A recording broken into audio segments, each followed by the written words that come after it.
City Uttar Pradesh and district Amethi and village Mathiya Bazar. Hi guys, मेरे इस blog में आपका स्वागत है। हाँ गाइस, हमें यहाँ का लोकेशन अच्छा लगता है। इस गाँव में इस प्लांट को सरसों का पेड़ कहते हैं। हाँ गाइस, अगर आप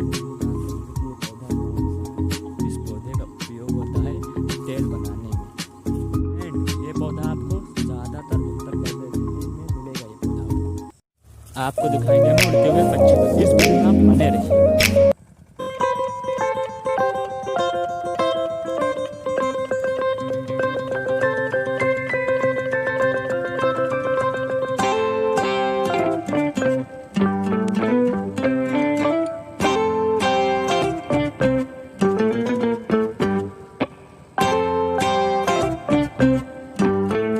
आपको ये वीडियो कैसी लगी आप कमेंट करके जरूर बताएंगे, फिर आपको उसी तरह वीडियो बनाएंगे।